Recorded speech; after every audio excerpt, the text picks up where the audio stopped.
Hello Guntur, welcome to Sudheer farms. Dairy farm అనగానే చాలామంది గేదెలు, ఆవులు, పాలు ఇంతే అనుకుంటారు. కానీ డైరీ ఫామ్ రన్ చేసేవారికి మాత్రమే తెలుసు ఆ కష్టం ఏమిటో.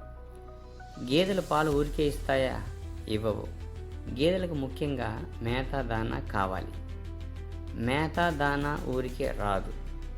చూసే వాళ్ళకి మేత గడ్డే కదా అనిపిస్తుంది. దీని వెనుకున్న కష్టం అంతా ఇంత కాదు. ఇప్పుడు మీరు చూస్తున్న పొలం నేను 10 సంవత్సరాలకి లీజుకు తీసుకున్న పొలం.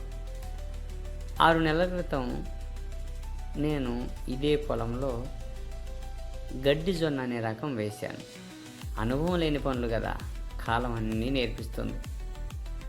ఈ పొలం ఒక లెవెల్గా లేదు, అంటే ఎత్తు పొలాలుగా ఉండటం చేత ఆ గడ్డికి నీళ్లు సరిగా అందల. దీని కారణం చేత గడ్డి ఎండిపోయి సరిగా రాక అది పాడైపోయింది పొలం అంతా.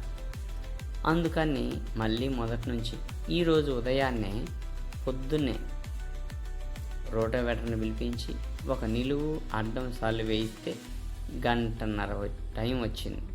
అయిపోయిన తర్వాత డోజర్ని పిలిపించి 1 గంట లెవెల్ చేయించాను.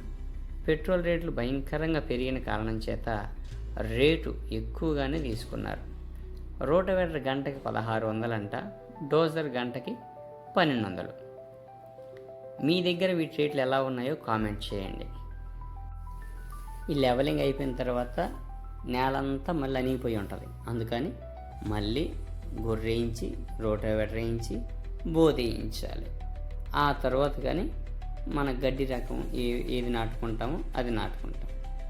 అయితే ఈ పొలంలో ఏ గడ్డి రకం పెడతానో తర్వాత వీడియోలో చెప్తాను. Thanks for watching.